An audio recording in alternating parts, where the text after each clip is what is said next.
Bueno, vamos al análisis de lo que ha sucedido en los mercados el día de hoy. Uno de los mercados más sensibles, evidentemente, es el cambiario, donde se compran en nuestro país. Una persona puede comprar y vender dólares libremente, ¿no? Tenemos un mercado abierto, las dos monedas, tanto el sol como el dólar, funcionan en paralelo sin ningún inconveniente.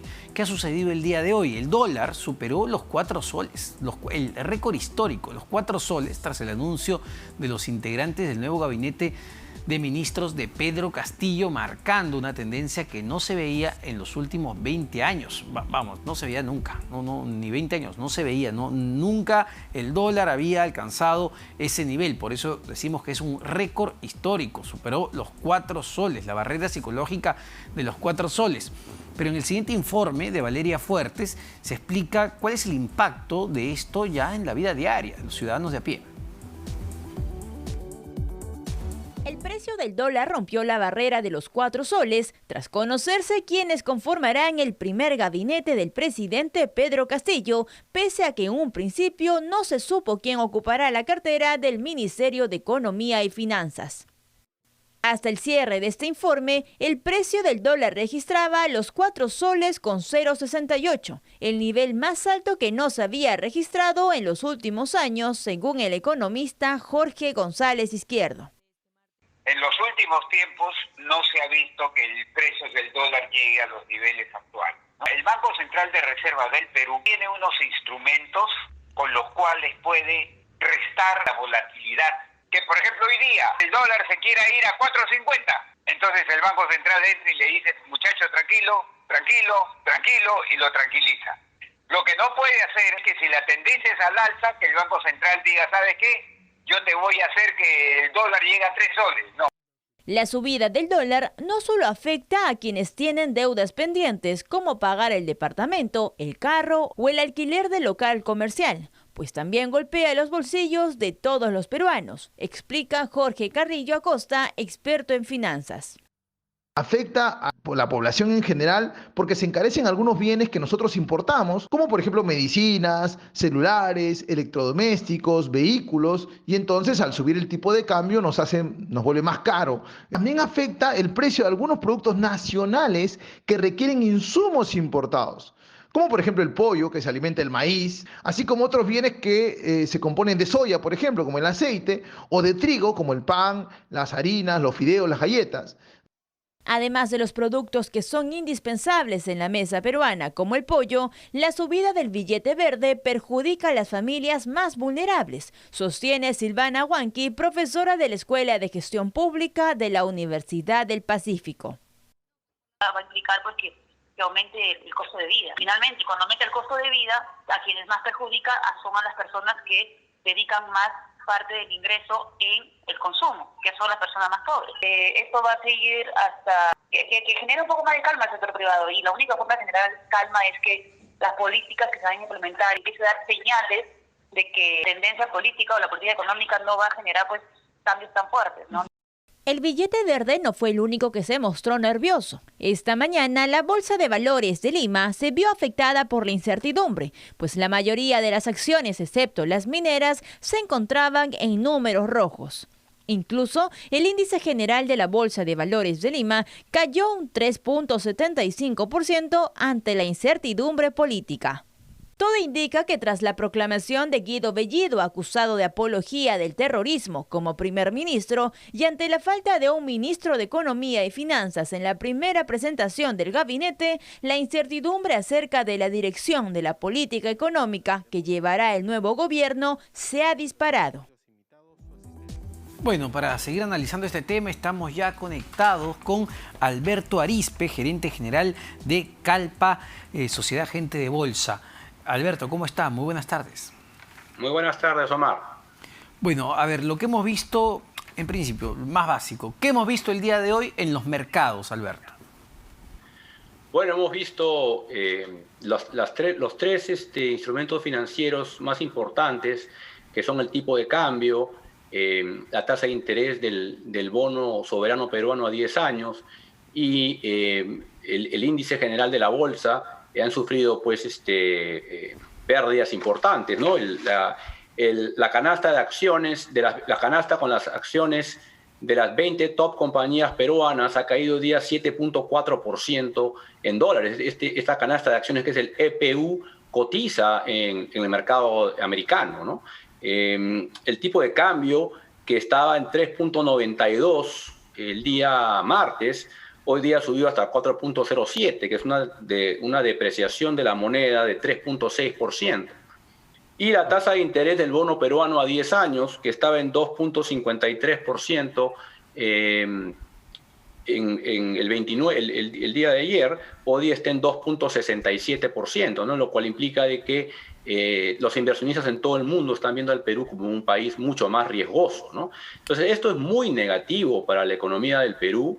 Y es muy negativo para el pueblo, ¿no? Que justamente es el que repite y repite el gobierno que quiere representar. Es muy negativo para el país. Ese es un buen punto, Alberto. ¿Qué le están diciendo los mercados al Perú en este momento, ¿no? ¿Qué le están diciendo los mercados al presidente Pedro Castillo?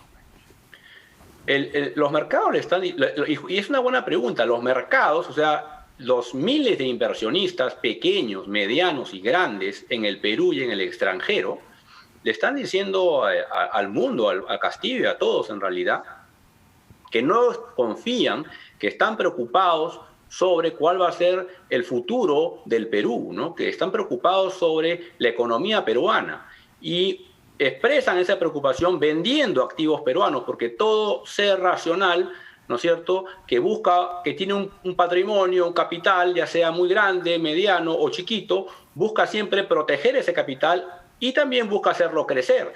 Y solamente voy a invertir ese capital si es que creo yo que en el futuro voy a ganar, ¿no es cierto? Nadie va a invertir su capital si cree que va a perder. Entonces, si todo el mundo está vendiendo Perú en este momento, es porque la mayoría de personas creen que el Perú va para abajo y no va para arriba.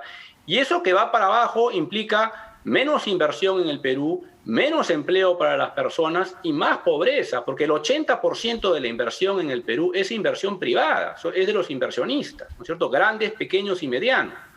Y eso implica, pues, menos trabajo para el pueblo, que repetidamente el profesor Castillo dice representar. Eso por un lado. Por otro lado, la subida del dólar, ¿no?, refleja también lo mismo, que las personas creen que el sol en el futuro va a perder más valor, ¿no es cierto? Y por eso es que se protegen en el dólar. Como dijo tu informe, el dólar, los productos importados representan entre un 20 y un 30% de las canastas básicas de consumo, ¿no? Por lo tanto, una subida del dólar tiene un impacto directo sobre la inflación.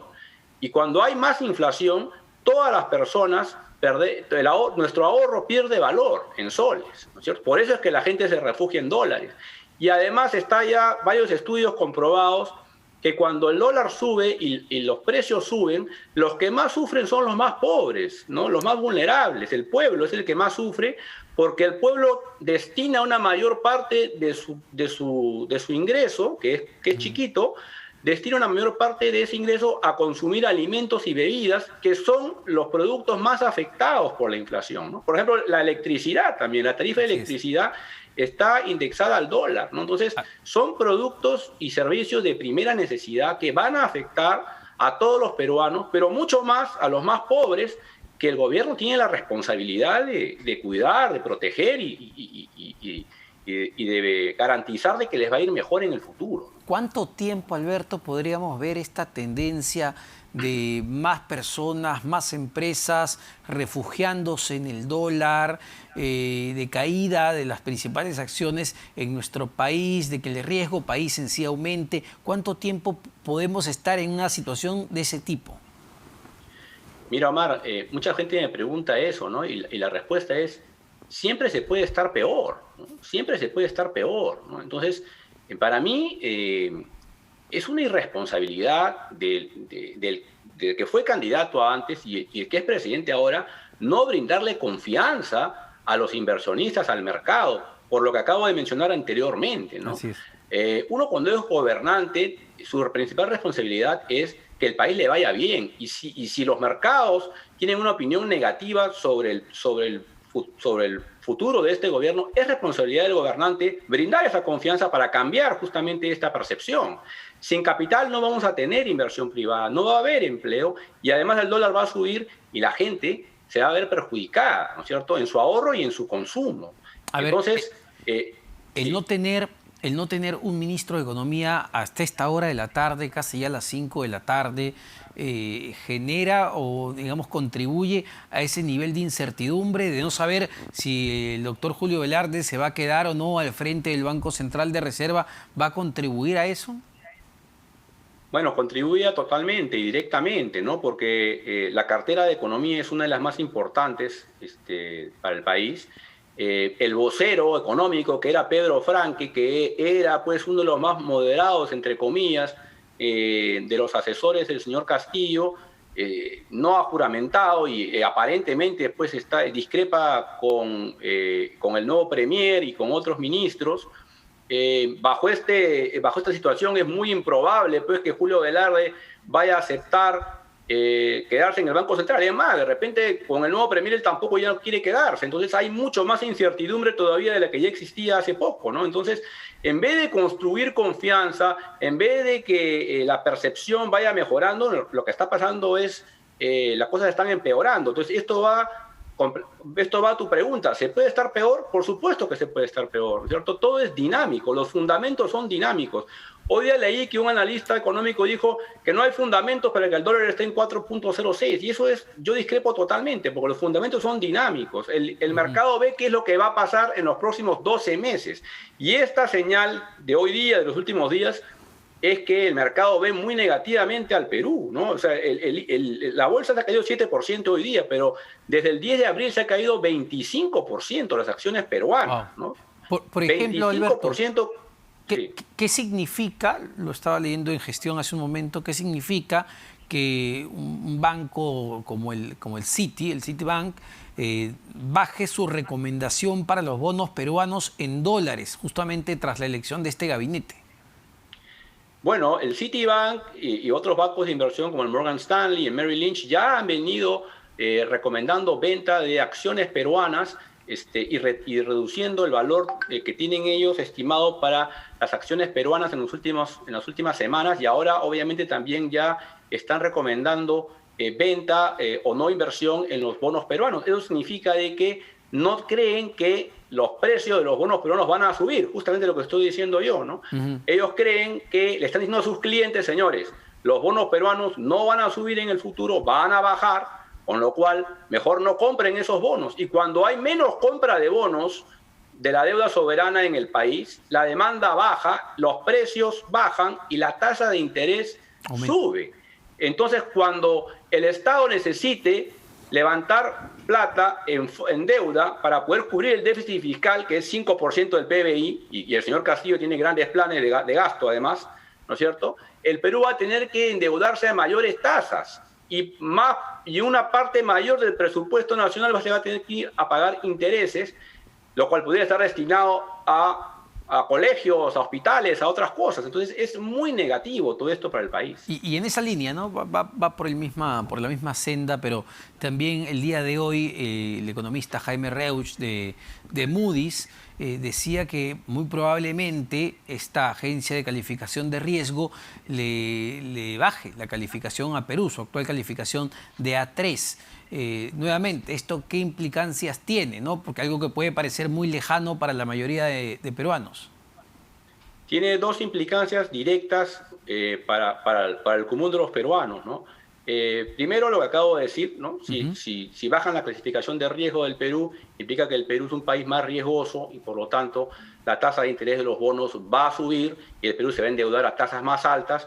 Los bancos se van a tener que también endeudar a tasas más altas, todas las empresas peruanas se van a tener que endeudar a tasas más altas y eso implica, pues, obviamente menor inversión para el país. Pero hay un punto más importante, creo yo, ¿no? Que no es muy destacado muchas veces. Todos los proyectos que se hacen en el Perú, ¿no es cierto? Lo que hacen es para evaluar si invierto en el Perú o invierto en Chile o invierto en otro país, hacen una estimación de cuáles van a ser, pues, las ganancias futuras y esas ganancias futuras, ¿no es cierto?, se hace un cálculo matemático, se trae un valor presente a una cierta tasa de riesgo, ¿no? Esa tasa de riesgo, cuando sube la tasa de interés del bono peruano, esa tasa de riesgo es mayor. Y el valor de todos los proyectos, de todos los activos peruanos, es menor. Por lo tanto, todas las inversiones en el Perú se vuelven más caras. Entonces, para poder recuperar mi dinero necesito tener más ganancias. Y obviamente hay otros países que compiten con el Perú por proyectos similares. Eso implica menos inversión para el Perú y menos trabajo para el pueblo, ¿no es cierto? No me gusta mucho mencionar el pueblo porque no soy político, pero lo estoy diciendo en los mismos términos que lo utiliza el presidente, ¿no? Entonces, es muy negativo para el país todo esto, ¿no? Ahora, ¿cuánto puede hacer, Alberto, el Congreso de la República para tratar de frenar ciertos proyectos que justamente generen esos desequilibrios económicos? Bueno, yo creo que todos tenemos que llamar al gobierno a la razón, ¿no? No puede ser que no tengamos ministro de Economía y claro, y ahora la gran pregunta es quién va a ser, una vez que se nombra el ministro de Economía, las expectativas en el mercado ya son bajas, ¿no? Porque con todo el respeto del gabinete, la calidad profesional de las personas que están ahí no es, pues, lo que el mercado desea, ¿no? Y viene la duda de quién va a ser el ministro de Economía, porque alguien tiene que aceptar tarde o temprano, y después, cuál va a ser la propuesta del Ejecutivo para los 4 directores en el Banco Central, el presidente y los 3 directores, ¿no? Que van a ser los que van a manejar la política económica del país, el Ministerio de Economía y la política monetaria, el Banco Central, ¿no? Entonces yo creo de que el legislativo y los gremios y la sociedad civil tenemos todos que conversar con el gobierno y todos poder entender de que la única manera de que se salga adelante es, como siempre he dicho, promoviendo la inversión privada, ¿cierto? No hay otra manera de salir adelante. Obviamente se puede cobrar más impuestos, menos impuestos, más regulación, menos regulación, pero la única manera de salir adelante, y eso está demostrado en todo el mundo, es promoviendo la inversión privada, promoviendo el libre comercio y de esa manera generar ingresos para el Estado, cobrando impuestos para que el Estado pueda invertir esos impuestos en salud, en educación, en seguridad ciudadana y en esas cosas que son tan importantes para el país. Es la única manera de que los más pobres puedan estar mejor, con un buen trabajo, ¿no es cierto?, y con mejor servicio estatal. Perfecto, Alberto. Muchísimas gracias por este análisis ante una situación tan compleja como la que estamos viviendo en nuestro país. Alberto Arizpe, gerente general de Calpa, Sociedad Agente de Bolsa. Y sí, ha sido un viernes negro en realidad para los mercados en el Perú, no solamente hablando del tipo de cambio, del precio del dólar, que insisto, llegó a un récord histórico, sino también lo que ha pasado con las principales acciones, qué es lo que va a pasar en las próximas semanas, qué es lo que va a pasar en los próximos meses. Es muy difícil saberlo todavía, es muy difícil saberlo. Son las 4:57 de la tarde y aún no sabemos quién va a asumir la cartera de Economía y Finanzas. No sabemos si el doctor Julio Velarde se quedará o no se quedará al frente del Banco Central de Reserva. Hay una serie de preguntas que surgen a partir de la designación de Guido Bellido como presidente del Consejo de Ministros. Esperemos lo mejor realmente para el país en las próximas semanas. Son las 4:58, vamos a comentarles como siempre que toda esta información la pueden revisar en nuestra página web de rpp.pe. Van a la pestaña de sección de economía, encontrarán todo lo que necesitan saber, cómo impacta justamente el alto precio del dólar a los peruanos, quiénes son los nuevos ministros de este primer gabinete del presidente Pedro Castillo, cómo cerró el tipo de cambio, cómo cerró la Bolsa de Valores de Lima, los problemas que hay con la vacunación en el mundo y el crecimiento económico, los que les comentaba de Moody's, que ve muy difícil que el Perú pueda mantener su calificación de A3 con los anuncios que se han hecho. El precio de los bonos peruanos también ha caído. El nivel de afectación es preocupante, es preocupante. Vamos a esperar, hay que tener calma, sin embargo, pues difícil, ¿no? Difícil con algunos mensajes que se han dado en las últimas horas. Son las 4:58, ahora sí nos tenemos que despedir, pero no se despeguen, que ya viene Valeria Fuertes en Central.